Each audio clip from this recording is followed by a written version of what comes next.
Romanos capítulo 6.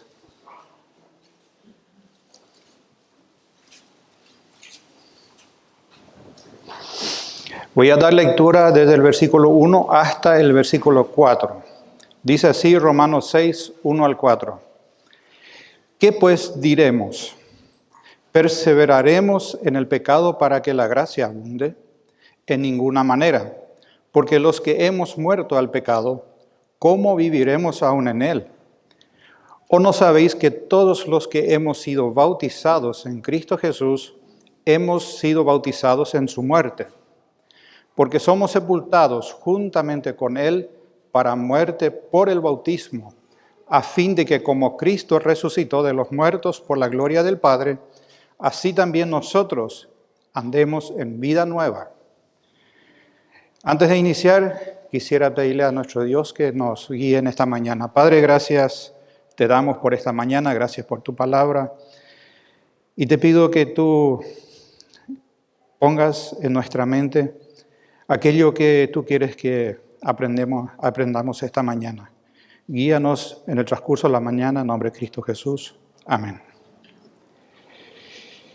Después de terminar el capítulo 5 de la Epístola a los Romanos, donde vimos ese tremendo contraste que existe en el acto de Adán de traer el pecado a este mundo y por lo tanto ocasionar que toda la humanidad sea condenada, lo mismo que tú y yo hubiéramos hecho también.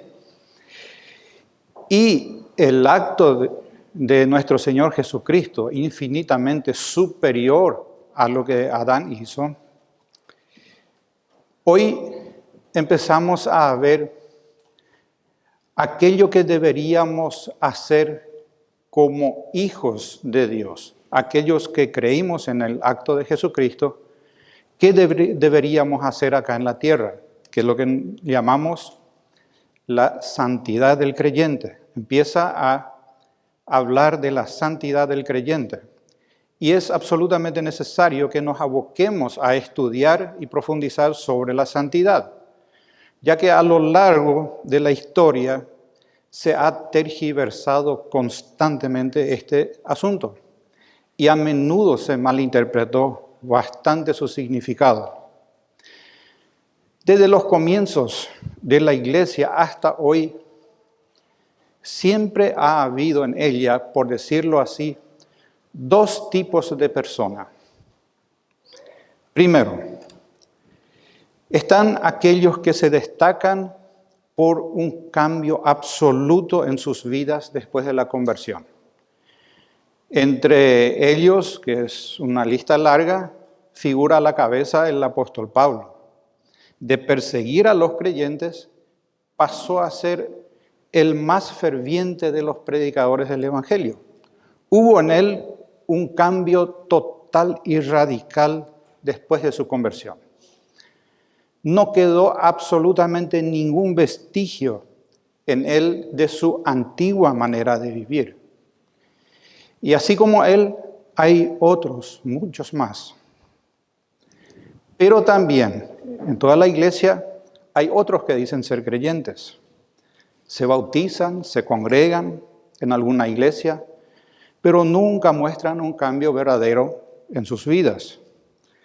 De hecho, su vida posterior ni siquiera difiere de lo que fue su vida anterior.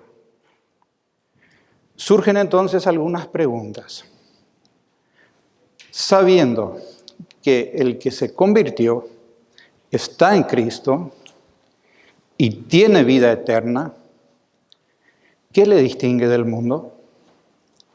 ¿Son creyentes genuinos todos los que dicen serlo? Y si no, ¿qué le identifica al verdadero creyente? Bueno, nuestro pasaje de hoy justamente trata de esto. Habla sobre esta cuestión. Y nos propone que meditemos profundamente sobre nuestras vidas. Que nos analicemos a la luz de la verdad y nos hagamos la siguiente pregunta. ¿Es creyente todo aquel que dice serlo? Porque partimos de la siguiente premisa. se supone que el que es salvo entiende que Cristo sufrió y murió en la cruz para obtener esa salvación. Y sabe también que a él no le costó nada. Le fue dada gratuitamente por la fe, como dice en Efesios 2:8, porque por gracia sois salvos por medio de la fe. Entonces, ¿cómo debe vivir? Bueno, el pasaje de hoy aborda la cuestión en 3 pasos o en 3 puntos.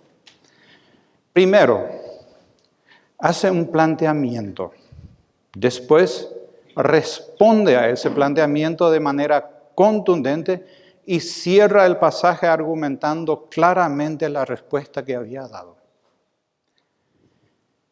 Y el planteamiento es el siguiente.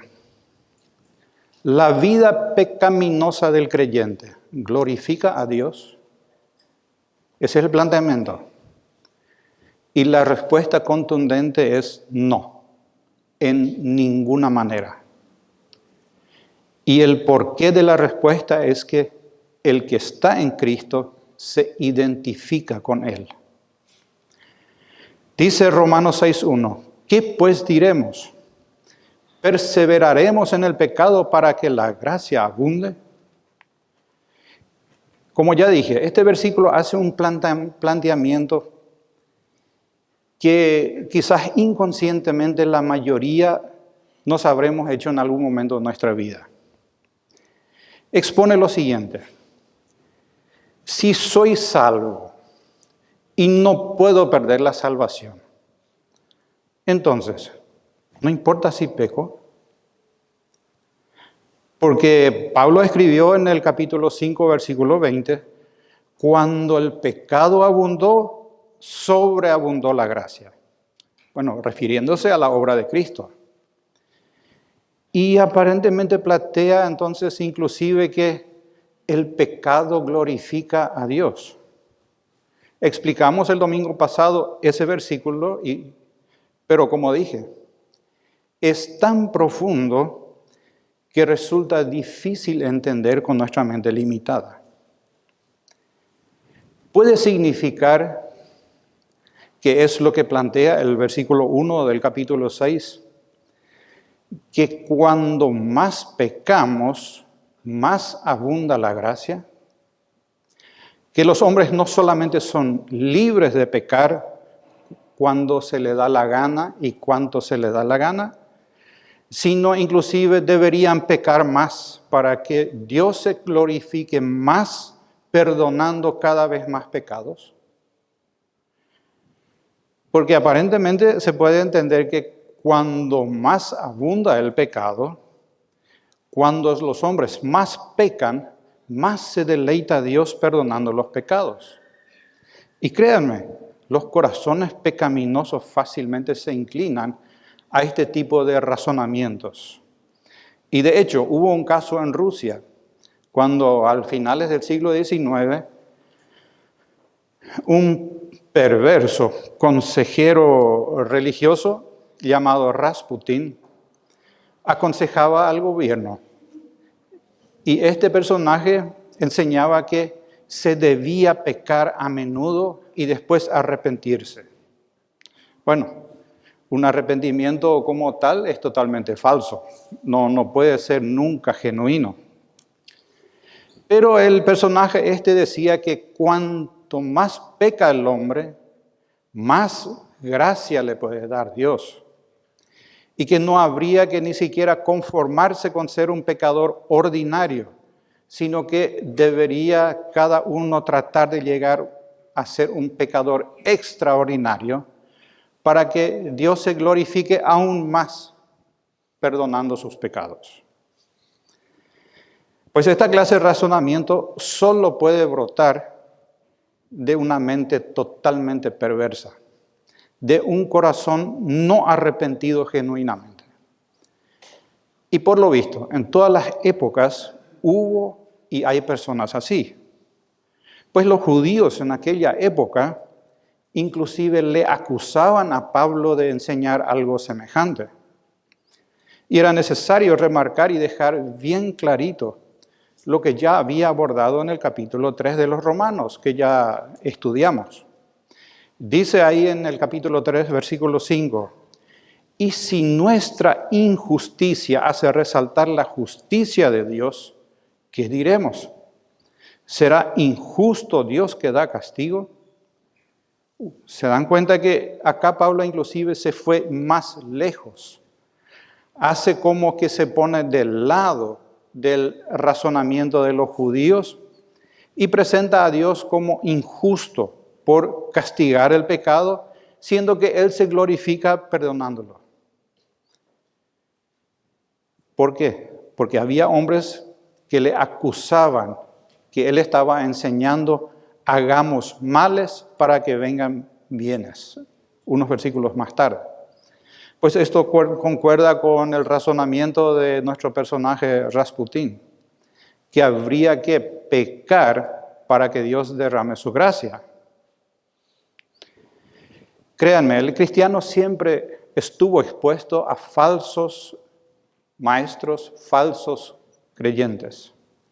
El ejemplo que mencioné recién simplemente nos muestra el extremo de la perversidad humana.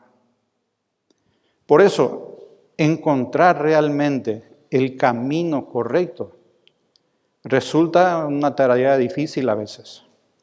De hecho, hay iglesias que enseñan que aparte de creer en Jesucristo para ser salvo, uno debe hacer también ciertas cosas, que a la fe hay que agregar obras. Otros enseñan prácticamente el libertinaje total, basándose en la libertad del Evangelio. Y siempre Satanás busca llevar a las personas a algún extremo y apartarlos de la verdad, objetando inclusive a Dios mismo. O las induce a ser legalistas y que crean que sus obras pueden salvarlas, o las empuja hacia el libertinaje. Uno de los dos siempre procura hacer. Tenemos que asegurar que lo cierto y lo concreto es que la salvación sí es gratuita y es por medio de la fe. Eso enseñan las Escrituras claramente. Pero también nos enseñan que aquel que es salvo vive una vida santa, apartada del pecado mediante el poder de Dios que obra en él.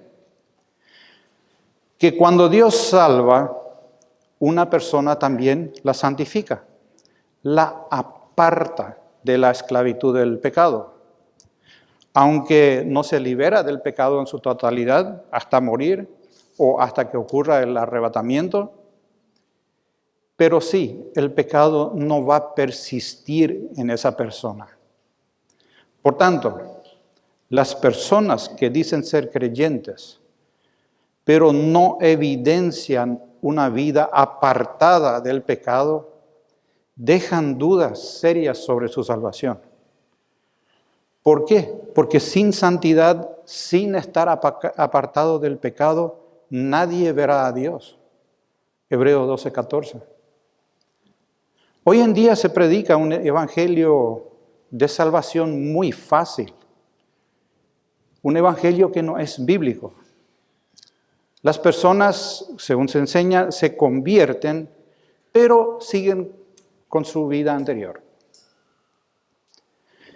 Y en ese punto tenemos que entender que la justificación y la santificación van absolutamente de la mano.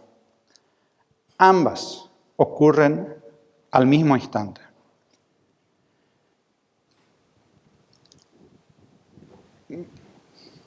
¿Por qué? Por eso hace la pregunta o el planteamiento en el versículo 1. Dice, ¿qué pues diremos a esas personas que dicen ser salvas y se comportan igual que los inconversos? ¿Perseveraremos en el pecado para que la gracia abunde? La palabra que se traduce como perseveraremos tiene el sentido de una permanencia continua.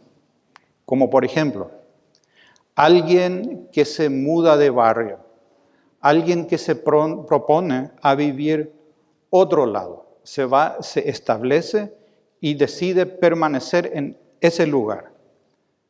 Establecerse ahí de manera permanente, no de manera ocasional como visitando ese lugar. No se refiere entonces a una persona que peca de manera ocasional, tal como sucede en el creyente a causa de las muchas debilidades que aún persisten en su cuerpo después de convertirse, sino se refiere a pecar intencionalmente, o que el pecado sea el patrón de su vida, sea el patrón de su conducta. En la persona inconversa sí abunda el pecado y abunda mucho. Es su estilo de vida, es la manera como se conduce. Pero cuando se convierte, el Espíritu Santo vive en su corazón. A partir de ahí el pecado no puede ser más su estilo de vida. Ya no puede perseverar en el pecado. Hagámonos las siguientes preguntas para reflexionar. ¿Puede Dios salvar o justificar una persona sin santificarla? ¿Puede una persona salva seguir viviendo en permanente pecado sin quebrantamiento? O voy a formular la pregunta de una manera más cruda para que sea más entendible. ¿Puede una persona que ha nacido de nuevo como hijo de Dios seguir viviendo como hijo del diablo? Pues algunos aparentemente creen que sí. Veamos lo que dice Dios al respecto. El planteamiento era: ¿una vida pecaminosa del creyente glorifica a Dios?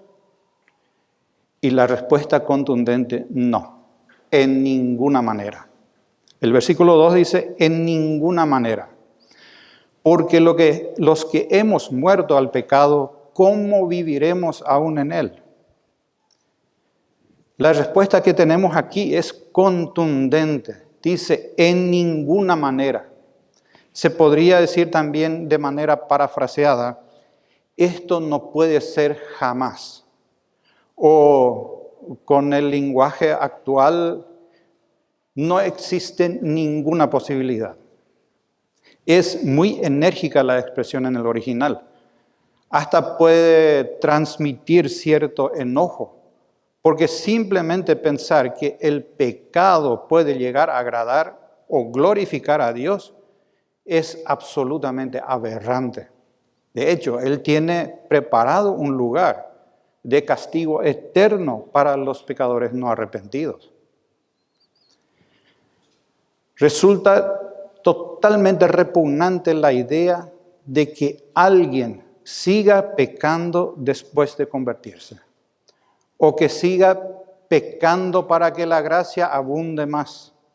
Por eso concluye la respuesta con una afirmación que lo evidencia de manera clara y se pregunta: los que hemos muerto al pecado, ¿cómo viviremos aún en él? Es imposible. Y acá hay un juego de palabras muy interesante. Con pocas palabras queda claro el asunto. Veamos. Vayamos directamente al meollo de la cuestión, como se dice. Nosotros vivimos en este cuerpo. O sea, nuestra alma vive en nuestro cuerpo. Pero cuando morimos nos separamos de él. Nuestra alma se separa del cuerpo. A partir de ahí ya no podemos vivir más en este cuerpo. Por eso se pregunta aquí de manera reflexionando: si ya morimos al pecado, fuimos separados de él, ¿cómo puede ser que alguien siga viviendo en el pecado? Es imposible.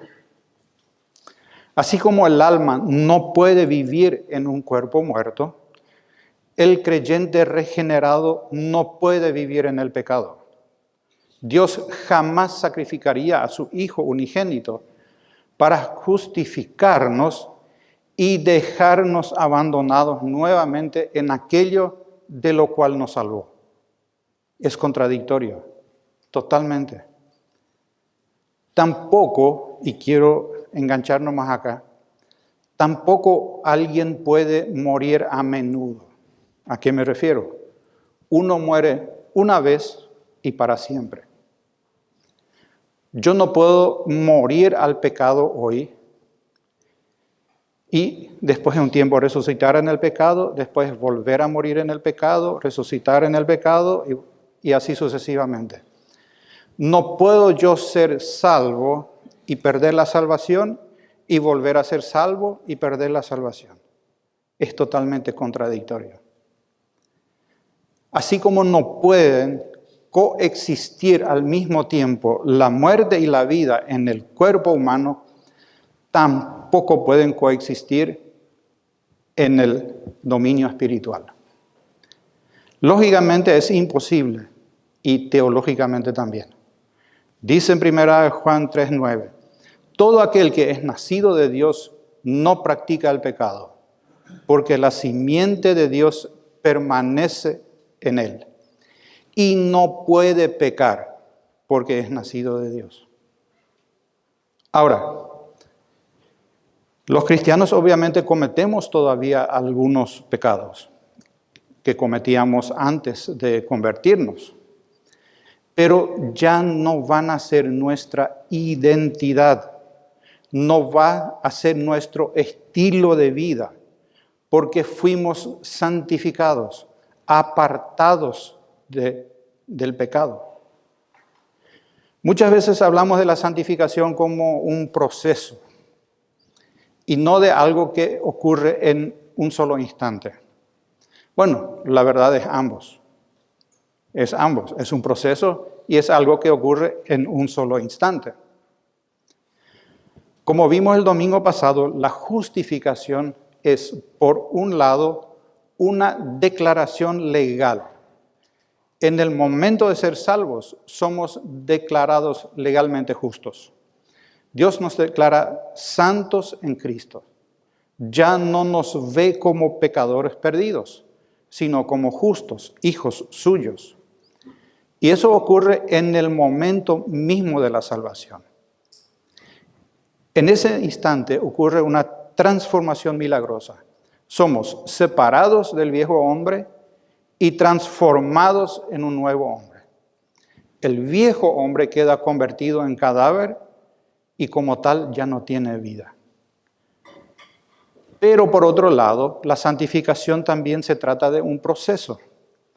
A partir del momento en que fuimos salvos, en que fuimos declarados santos, empezamos a crecer en la vida cristiana. Nos vamos perfeccionando hasta el día de Jesucristo, como dice en Filipenses 1:6. Estando persuadido de esto, que el que comenzó en vosotros la buena obra, la perfeccionará hasta el día de Jesucristo. Por eso observamos tanto énfasis en Romanos 6:2.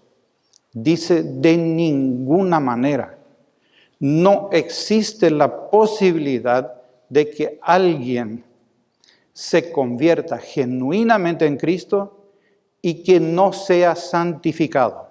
Siempre va de la mano. Si estamos en Cristo, nuestro viejo hombre está muerto.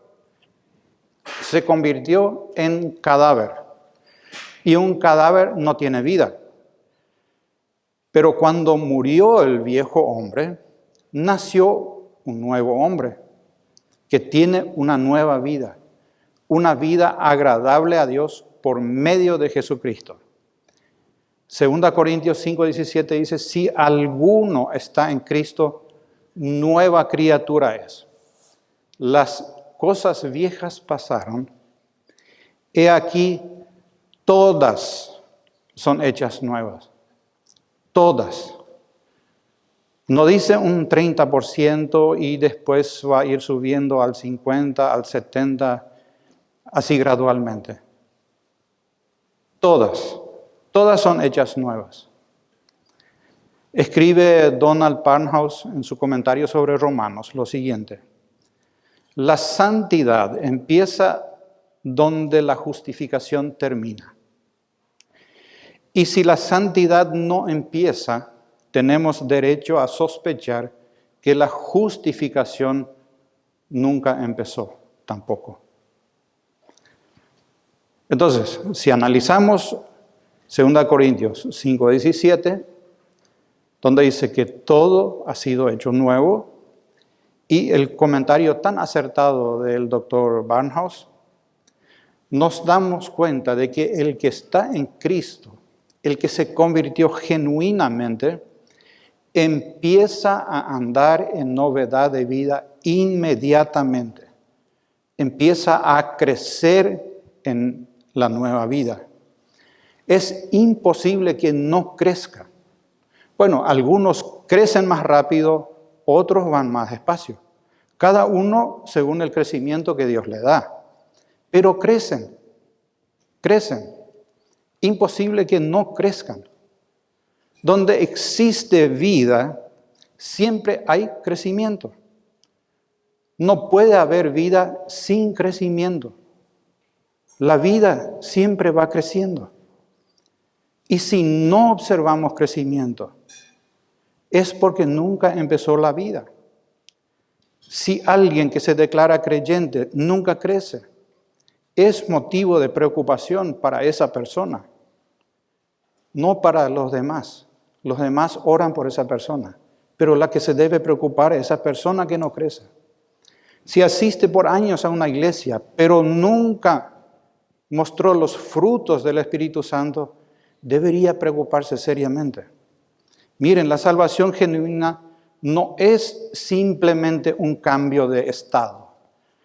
No se trata de que Dios me borra acá de la lista de los que van a la perdición y me anota en la lista de los que se van a salvar. No.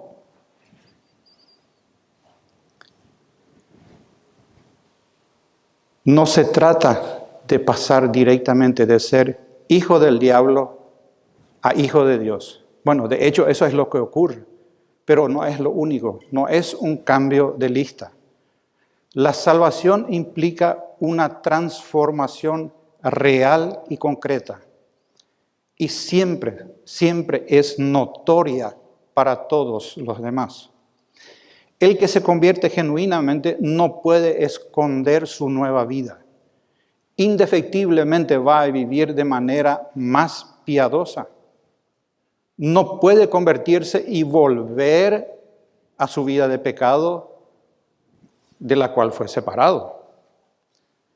Tampoco una persona no regenerada puede esconder lo que realmente es.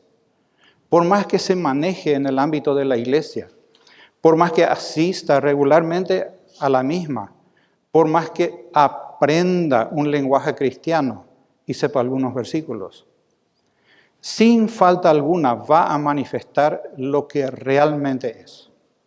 Inclusive puede pasar años mimetizada así entre creyentes, pero sin lugar a dudas, tarde o temprano, se destapa su verdadera identidad y se hace notoria para aquellos que son genuinos. Es una realidad que nos debe llevar a reflexionar sobre nuestras vidas. Seguramente mientras estuve hablando, algunos que otros habrán identificado a alguien. Sí, ese fulano, esa es mengana. Les invito que no pensemos en otros. Pensemos en nosotros. Analicémonos nosotros mismos. Es imposible que el creyente que esté vivo en Cristo y a la vez viva en el pecado. Eso, vuelvo a repetir, no significa que va a estar sin pecados, pero sí el pecado no va a ser su amo, no va a ser su dueño. Ya no puede controlar su vida, va a tener victoria sobre el pecado porque fue liberado por la muerte de Cristo. Entonces, ante el planteamiento de si una vida pecaminosa de un creyente puede glorificar a Dios, la respuesta es no, en ninguna manera. Y da el argumento. el que está en Cristo se identifica con Él. Versículos 3 y 4 dicen, ¿o no sabéis que todos los que hemos sido bautizados en Cristo Jesús hemos sido bautizados en su muerte? Porque somos sepultados juntamente con Él para muerte por el bautismo, a fin de que como Cristo resucitó de los muertos por la gloria del Padre, así también nosotros andemos en vida nueva.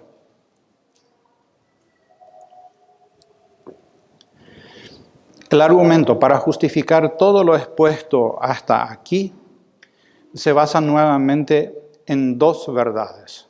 En primer lugar, resalta el hecho de que hemos sido bautizados en Cristo Jesús, como dice el versículo 3. Y luego de que nos identificamos en su muerte y resurrección en el versículo 4. Resalta en el versículo 3 la palabra bautizados. Bautizados. Todos conocemos la palabra, todos la hemos escuchado, todos tenemos alguna noción o creemos saber lo que significa. Pero para comprender lo que realmente transmite este versículo, vamos a ver qué sentido toma en el original. Para empezar, encontramos la palabra bautismo relacionada con Juan el Bautista. Juan el Bautista que bautizaba en agua. Muchos acudían a él para bautizarse. Pero ¿cuál era el motivo por el cual la gente se bautizaba con el bautismo de Juan? Pues tenían la intención de volverse a la justicia.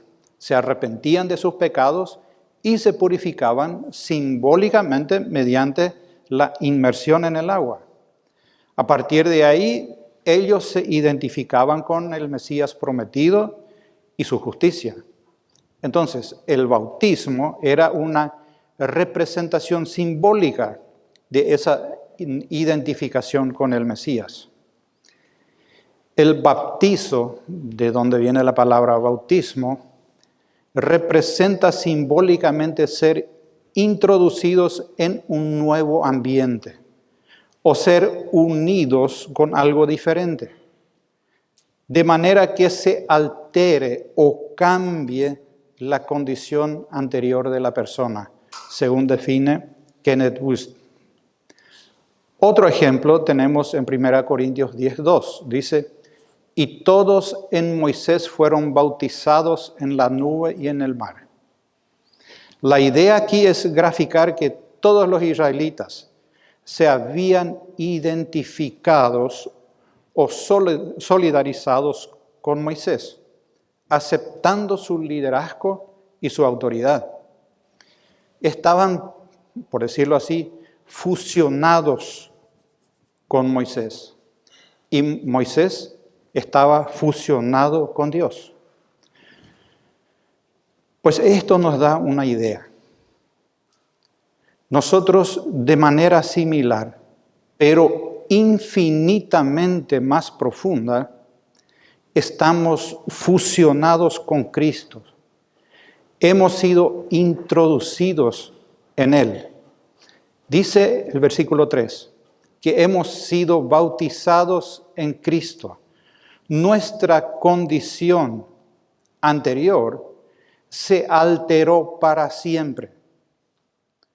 Y tomamos la nueva forma, en nuestra nueva condición. Estamos integrados en nuestro nuevo ambiente, que es Cristo Jesús.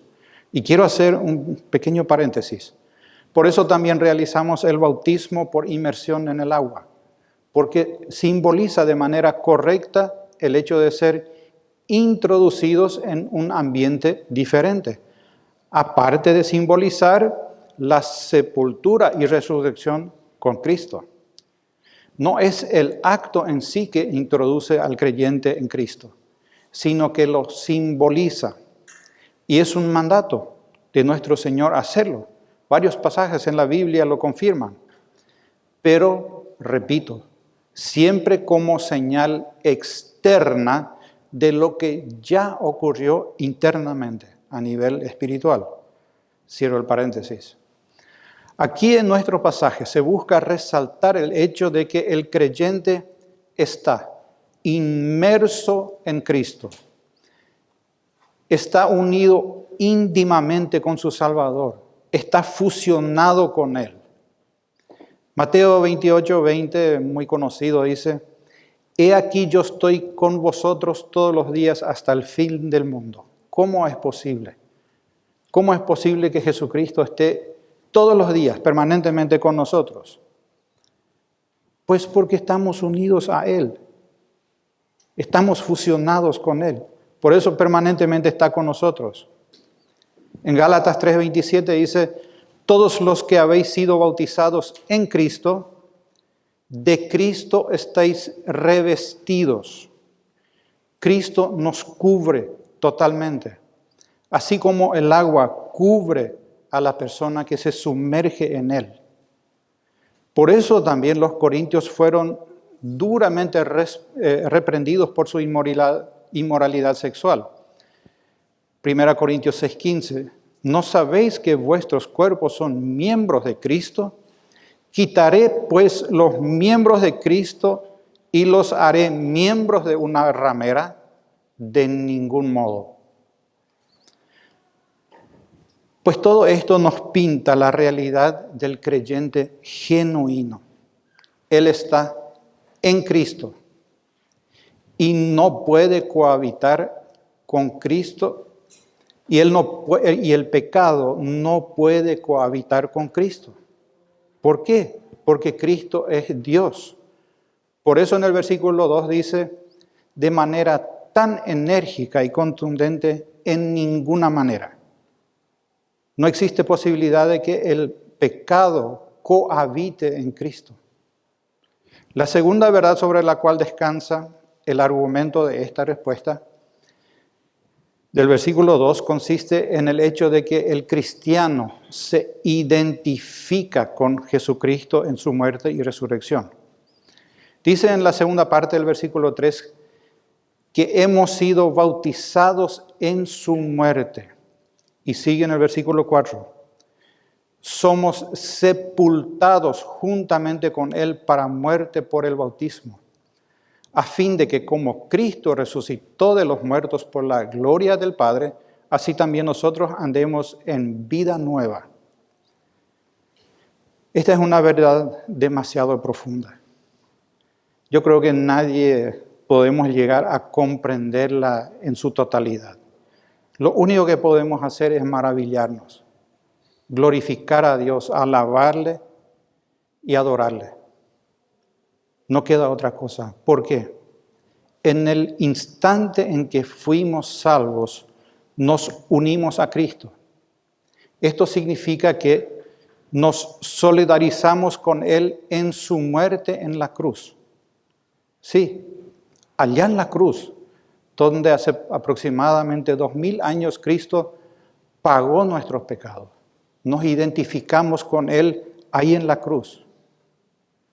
De una manera inexplicable participamos en su muerte. Fuimos sepultados juntamente con Él y resucitamos con Él. Y todo eso para que Dios nos dé la capacidad de andar en una vida nueva, como dice nuestro versículo. Existen dos palabras en el original que se pueden traducir como nueva. Una es neos y se refiere a algo que simplemente es novedoso, algo que de repente tiene nombre, es novedoso, pero después con el tiempo se vuelve común y corriente. Acá no se usa esta palabra, porque no es eso lo que ocurre en el creyente. Se usa la segunda palabra, que también se traduce como nueva, y que es kairos, pero tiene un significado totalmente diferente.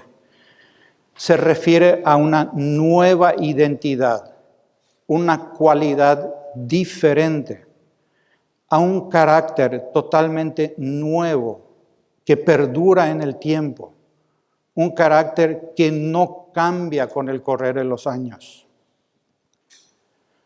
Concluyendo, desde el Antiguo Testamento hasta el Nuevo, encontramos un montón de citas que aluden a la nueva vida de un creyente.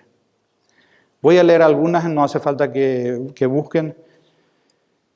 En Ezequiel 36:26 dice, por ejemplo, que el creyente recibe un nuevo corazón y un nuevo espíritu. Os daré corazón nuevo y pondré espíritu nuevo dentro de vosotros. Y quitaré de vosotros, de vuestra carne, el corazón de piedra, y os daré un corazón de carne. Salmo 40, versículo 3 dice que el creyente recibe una canción nueva. Puso luego en mi boca cántico nuevo, alabanza a nuestro Dios. Verán esto muchos y temerán y confiarán en Jehová. En Apocalipsis 2:17 dice que el creyente recibe un nombre nuevo. El que tiene oído, oiga lo que el Espíritu dice a las iglesias. El que venciere, daré a comer del maná escondido, y le daré una piedrecita blanca, y en la piedrecita escrito un nombre nuevo, el cual ninguno conoce sino aquel que lo recibe. Cada uno sabemos si somos salvos o no somos salvos. Cada uno, Dios lo pone en su corazón. En 2 Corintios 5:17 dice, los creyentes son llamados nuevas criaturas. De modo que si alguno está en Cristo, nueva criatura es. Las cosas viejas pasaron, he aquí todas son hechas nuevas. Y en Gálatas 6:15 dice que el creyente es una nueva creación. Porque en Cristo Jesús ni la circuncisión vale nada, ni la incircuncisión, sino una nueva creación. Estimado oyente, una persona que es una nueva creación y resulta ser una nueva criatura que ha recibido un nombre nuevo y ahora canta una canción nueva,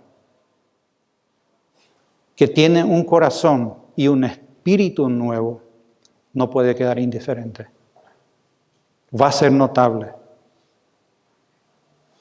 Sin lugar a duda, va a manifestar esa su nueva esencia. No puede permanecer como era antes. Es imposible. Va a ser notorio para todos los demás. No podrá vivir en pecados en ninguna manera, como dice el versículo 2. Es imposible que vuelva a su vómito, como dice en 2 Pedro 2:22. Por eso te exhorto esta mañana a que te analices. Que no sea que te estés engañándote a ti mismo, haciendo un esfuerzo enorme para aparentar ser creyente, cuando en realidad tu vida sigue igual a la de un inconverso. A lo mejor no pasa por tu mente que pecando se puede glorificar a Dios, no creo que nadie piense eso acá en este salón. Pero tu vida, ¿qué dice? ¿Dice lo mismo? ¿Dice aquello que estás pensando? Si no estás seguro de tu salvación, arrepiéntete de todo corazón y Dios hará de ti una criatura nueva. Vamos a orar. Padre, gracias te damos en esta mañana. Gracias te damos por tu palabra. Y Padre, gracias te damos por ese milagro que tú haces en la vida de aquellos que se arrepienten. Pasan a ser nuevas criaturas, pasan a ser hijos tuyos, Padre. Gracias te damos por aquello. Y pido por cada uno que está acá presente hoy, que podamos analizarnos realmente a la luz de tu palabra, porque es un asunto de vida o muerte. Vida en ti o muerte eterna, Padre. Dejo en tus manos este mensaje en nombre de Cristo Jesús. Amén.